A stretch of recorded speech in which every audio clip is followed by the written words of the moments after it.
кеш қалдарыңыз қалай? Біз бүгін осындай шиғырақтың жаңа түрін үйренетін боламыз.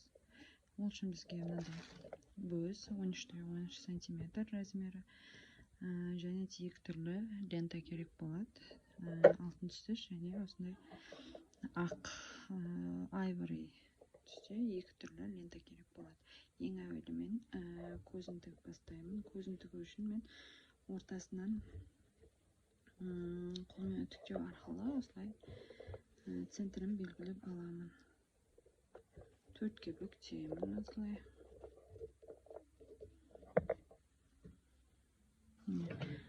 Осылай қоямын. Және де мен центрін осы алтын түсті лентаның өзінен қиып аламын.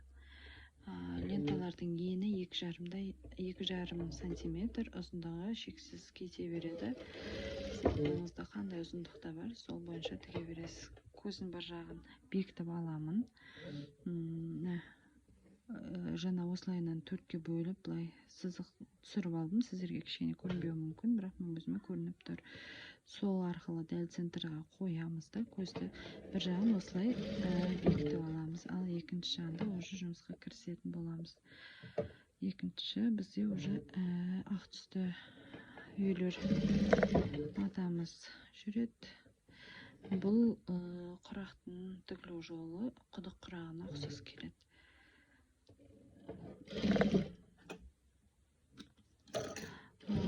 Басқаша варианттармен де тігуге болады. Үшбұрыш қылып кесіп алып ленталарды, бірақ мен ондай мата кесіп отырып уақыт жоғалтқым келмеді. Сол себептен осылай лентаның өзінен тігіп бастадым. Және де көбі айтуы мүмкін, енді бұл құрақтың тігілу жолы басқаша деп, немесе өздеріңіз басқаша жолмен тігулеріңіз де мүмкін, бірақ мен осы жолмен тігемін. Ал білмейтіндеріңізге бұл ұнайды деген ойдамын.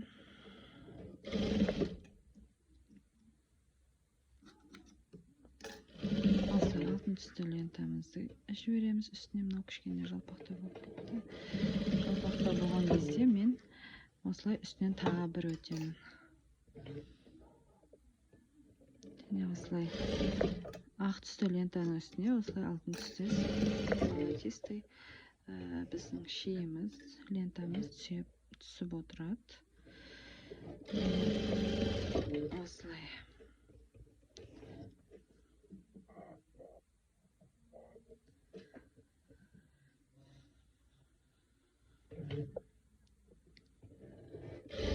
Осылай түсіріп отырамыз. Уже соңысы бізде мына жерді үшбұрышқа кесіп алсақ та болар еді, негізі үшбұрыш қылып айвори цветтен сал жерге де болады. Бірақ мен лентаның өзінен сала беремін. Лентаны осы алтын түсті астында тігілген құраққа бетпе-бет қойып, бірде болып алып тіге беремін. Кішкене шеттері шығып тұрады үйлердің. Мына жерде де уже біз мына жақтан бастамаймыз. Осы алтын түсті құрақтың үстінен бастап тіге беретін боламыз.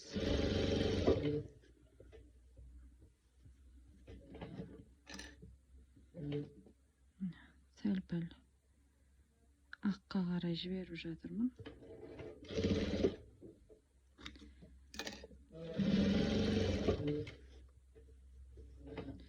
Осылай жалғастырып тіге береміз.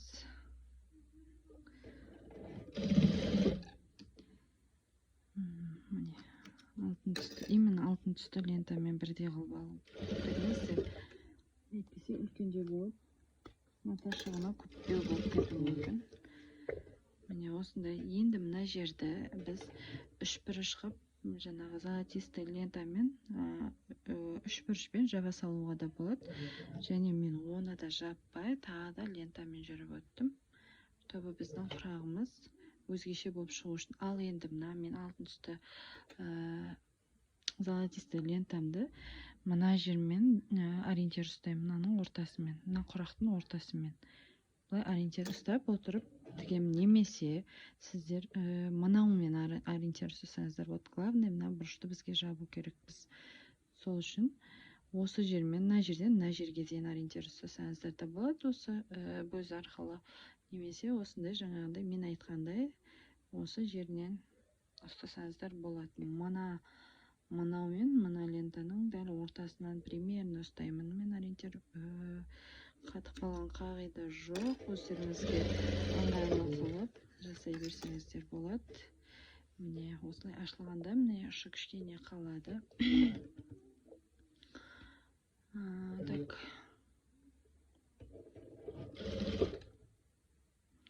Бұл құрақтың түрін мен бұрын соңды тігіп көрпелерге қоспадым. Осы жолы қосқалы жатырмын.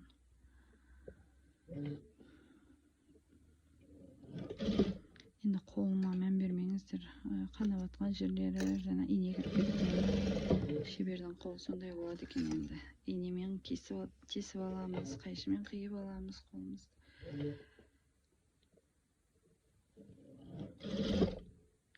Мына жермен мына лентаның ортасынан ұстап отырмын.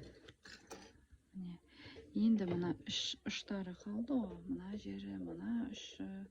Осыларды мен осындай үш бұрыш қиып алдым. 4-4 сантиметр жаңағы матаны, квадрат матамызды мен орта диагоналынан қиып шықтым.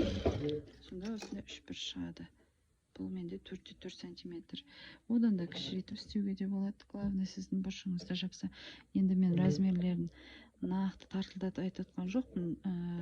Айтып отқанда өзім қазір ғана осы құрақты тігіп шығардым да, үйрендім да. Негізі бұл құрақ бұрыннан бар. Мен бір кісіден көріп отырып жасап отырмын. Сол кісіден қарап өзім примерно есептеп шығарып отырмын. Ленталарын барлығын примерно жобамен есептеп шығарып отырмын. Бұрыштарын барлығын мен жобамен есептеп отырмын. Сіздерге главный тігілу жолын көрсетіп жатырмын. Енді әртүрлі размермен тіге берсеңіздер болады. Енді осы дайын болған матамызды біз 4 бұрышқа былай сызып алсақ та болады. Мен сызып алып жатырған жоқпын, уақыт жоғалтып. Мен сразу тігіп жатырмын. Енді сіздер қисық тігіп аламын, менікі қисық болып кетті деп жатырсаңыздар, онда сіздер сызып алыңыздар, міндетті түрде ровно квадрат сызып алыңыздар. Енді қазір айтуым мүмкін, сонша мата расход деп. Мен енді басқаша жолын таппадым. Осы жолмен тігіп шықтым.